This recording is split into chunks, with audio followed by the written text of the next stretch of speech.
back to the channel. This is JR here with Social Ledger Report, and I have a guest speaker here with us. His name is Ben. Ben, why don't you take it away? Why don't you introduce yourself? Thank you, man. Thank you for having me. I'm excited. Yeah, I'm a loan advisor in the U.S., based out of Chicago, born and raised here. And yeah, I'm 29 years old, married, love volleyball, paintballing, snowboarding. I have too many hobbies, so after getting married, I had to eliminate half of them, and I still have too many. I game too, which is kind of crazy to say that I still do it, but yeah. So I love that. Man, we were talking real quick. We were talking last time about Smash Bros. And that's something you're pretty big on, right? Like, do you still keep up with like the meta or anything competitive about it? no, no, not anymore. Like I have friends that still compete, but yeah, like I used to compete in tournaments and play and but not anymore. I was just like yeah, I don't know. I kind of had to, it was one of those hobbies that I had to drop. Like I'll probably still play once in a while, but yeah, not anymore. I know the feeling. Yeah, I used to be a Fox main, and then I just couldn't keep up with it. It's very hard to play with. It is. But yeah, man. So thanks for joining us. Want to talk about financial literacy a little bit more. In the past few episodes, we've been talking a little bit about financial literacy with some past guest speakers. But I know Yeah. the first person we brought was talking about home loans, but I know we didn't really talk a lot about it. So maybe is that something you can educate us? Obviously, this is a crypto podcast, so I want to get your thoughts on that. Maybe if there's some advice you can give us for how to leverage crypto assets in order to be a real estate owner, and including, I don't know if that's any different for commercial real estate, but in the very Yeah. least for residential real estate. So, you know, I would love to get your brain on that if you have Yeah, anything to share right off the bat. Yeah, crypto is as it's become increasingly more popular. When we're talking about the world of real estate, normally they lag behind. Like they're not as technologically like even with the laws, sometimes they don't keep up as fast as, the market moves. And so crypto has been something that is I have a lot of crypto friendly programs like for loans for people that want to buy houses or they want to buy rentals. That's also, hence why I reached out because I was like, hey, this might be a overlap. But yeah, there's a lot of people now that they have crypto. Some of them are day trading. Some of them just use it as like a more passive, investment vehicle. But you can but there's some things about real estate with writing things off, depreciation, like you can get some tax benefits, and then of course like the monthly income that can generate from rental properties or Airbnbs. And a lot of guys that have done well in the market have been taking the money and buying real estate to then generate more income, and then some of them just put it either back into crypto or they do whatever they want. It's up to them. Everyone's different. But there's now a lot of like there's more and more we're more and more friendly now to crypto as far as like if you liquidate it using that money to fund or invest or buy something because with in the real estate world you have to track everything like lenders and underwriters want to know where the money comes from. Okay. So if you want to use it for a home loan you just have to show where it's coming from. That's really the main thing, like, yep, hey, look at my Robinhood account, see, or look at my Coinbase, like this is where the money's coming from. It's like, okay, cool, that works for us. So yeah, and that's it's just Okay. there's also a new loan that came out that we can now leverage without you selling crypto. You can actually borrow against it. So it's almost like a house. Like if you have a Oh yeah. house, you can get a loan on a house. So like if you have a crypto portfolio, you can actually get a loan out on that to use it for something without like triggering any sales or capital gains tax if your portfolio is that big. And then so yeah, it's pretty interesting.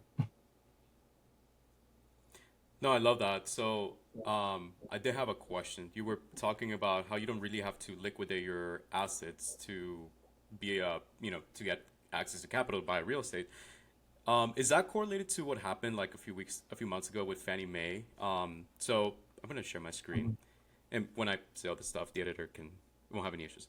Anyways, yeah. So a few months ago, I found this post on Reddit, kind of just talking about how just open the door to Bitcoin backed mortgages. Is this kind of like what you were discussing, like about you don't have to liquidate anymore? Yeah, so I was talking about a different program that's different from this Fannie Mae announcement. Okay. So there are companies now coming out where basically you could leverage like I don't know the details yet because it's still so new.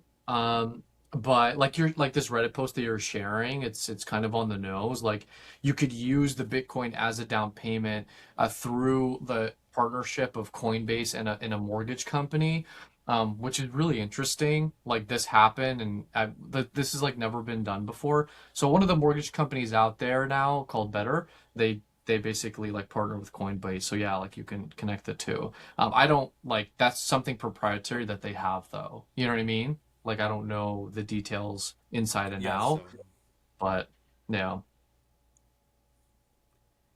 no, that makes sense. So I understand. There's a lot of loss when you're dealing with people's money and their assets. There's going to be a significant more loss in those industries than anything related, like maybe even gaming. Like when you're building a game, like Smash Bros, the next one, you're probably not gonna have to deal with as many constraints as you are building something that can help people's financial or even their well-being. So, um, what I wanted to know is maybe can you explain a little bit more on like the program they were talking about? Like maybe if you can elaborate a little bit more on that. Is this only for like Chicago or is this like Yeah. across the U.S.? No, so yeah, it's across the US. It's basically it's almost like it's almost like taking for those of you that own properties, if anyone listening owns, like you could do it's almost like a cash out refinance on a property where you take money from it. So exactly like the same except for portfolio that you have with crypto. So you can I think grow up to like 70%, something like that, 70% of the value you can take out as cash. It's almost like a personal loan. It's like I'm giving you a personal loan, Jesus, but like you don't like yeah, there's monthly payments on it. But there's no like house attached to it. So normally if you stop making your payments, the bank takes your house, right? Like in a nutshell. If you stop making the Right. mortgage payment. In this case, I don't know what happens if you stop making the payments as far as like if they dip into the crypto. I don't think that they do. They probably just come after you and put you in collections and like tank your credit. But yeah, so you can borrow up to 70% of the value, cash. There's it process I think takes about a week or two. It's pretty streamlined now. And so that has been a cool way for people to leverage like their crypto like without even selling. I'm trying to think what are the details. I think credit score requirements are pretty like 620,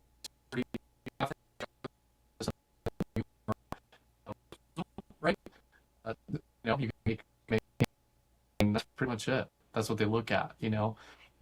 So yeah, Okay. Like to look at your past, your criminal history, for instance, your yeah, income, every little thing.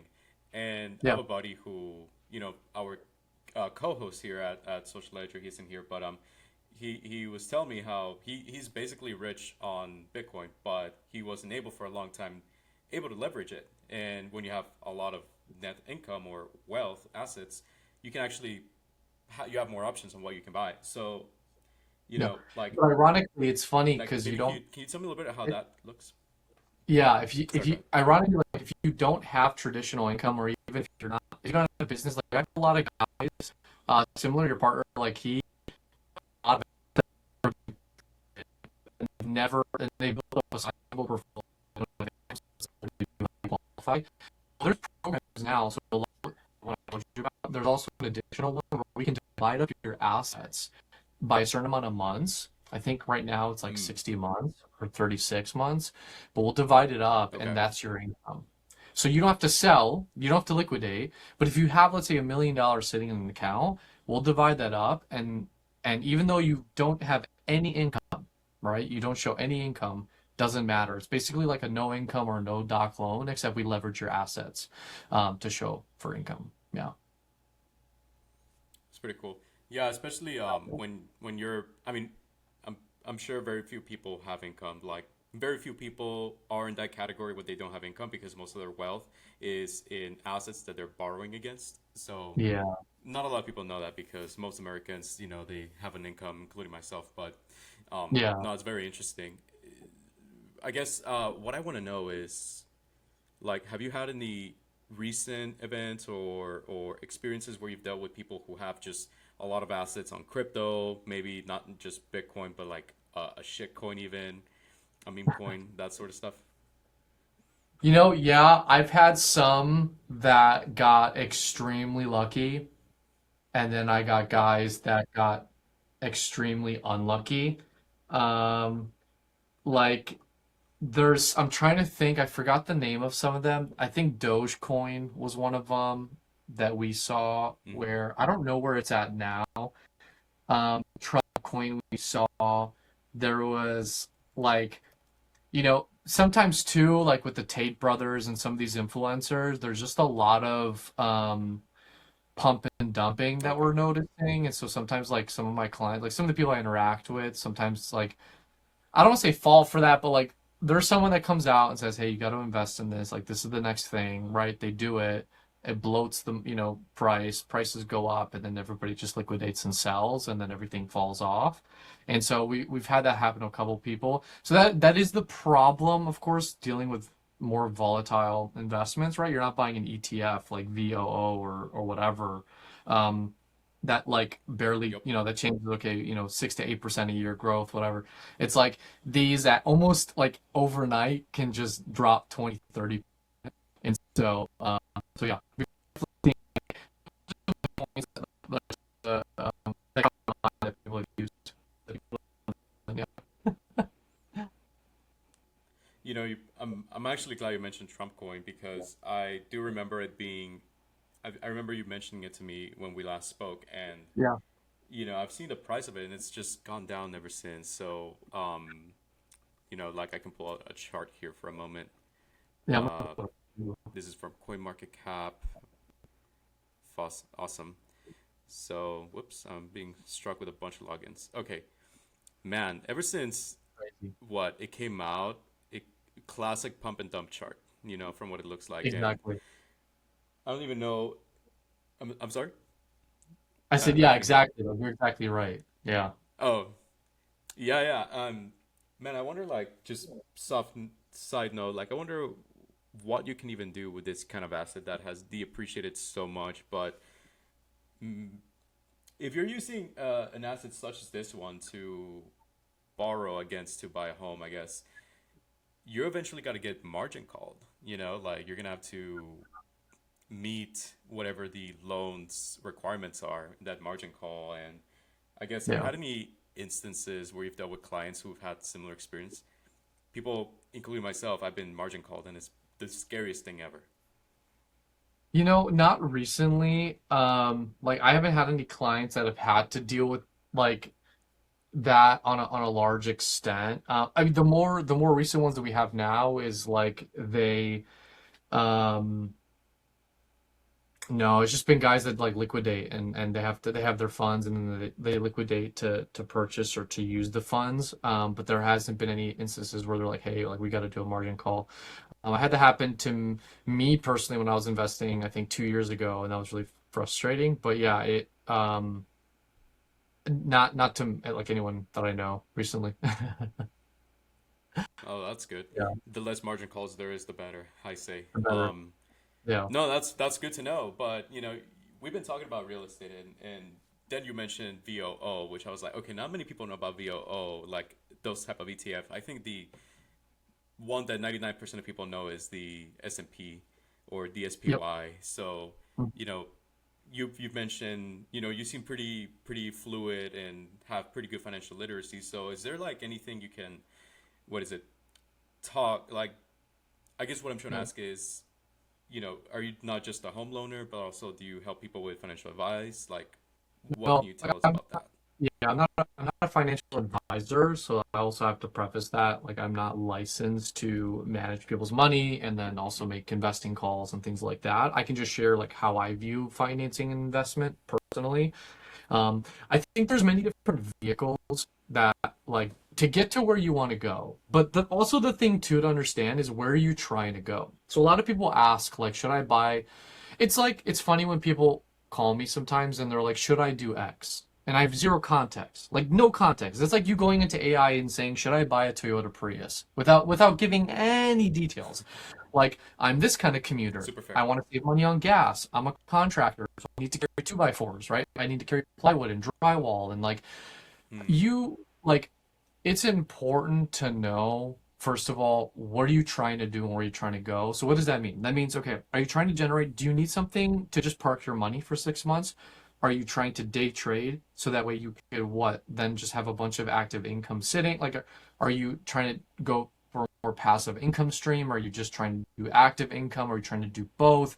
Are you trying to write off taxes because you're paying too much in taxes, right? So there's all those little things. So it's like, yeah, it's like, should I buy a truck or should I buy a Prius? It's like, I don't know. It depends, right? And I think that plays a role into what are you trying to do monetarily, like financially, where you want to put your money. It depends on where you're trying to go. I think, in a nutshell, I like the idea of, hey, all my money, or not all, but a lot of my savings, right? I have emergency fund 6 months, but then all my money goes into the VOO or the Schwab. You put it in that account, right? And that's the account index funds. Grows every year, very conservative, very slow. I'm playing the long game here. And so I like that approach of like just, hey, I have a bunch of assets and it's more stable. I like stability there. And then real estate is great, I think, when you are ready to Oh, I play love that. offense. Yeah. Yeah. I think real estate investing is something you should do when your house is in order. It's like if you are overweight, you shouldn't be trying to teach other people how to lose weight. Like first lose the weight first. What that means is like Mm, I love establish that. strong credit or income or cash flow or assets, liquidity before you start investing in real estate because you will lose money. You actually go broke if you want to do that. But it depends on the game you're playing. Like, what's the game you're playing? Is it Forex trading? Is it Bitcoin? Like, what?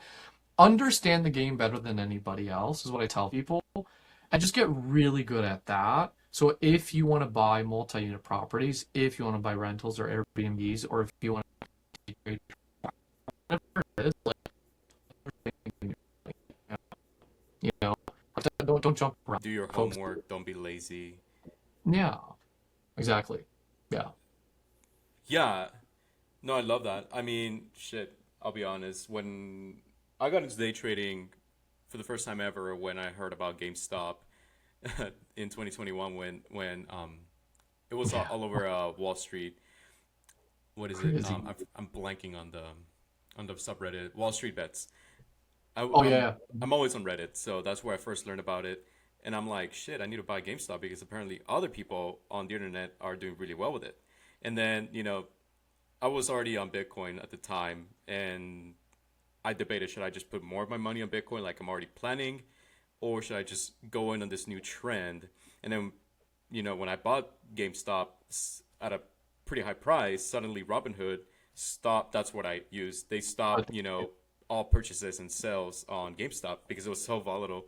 So, I ended up losing money because I bought really high and I couldn't sell sooner.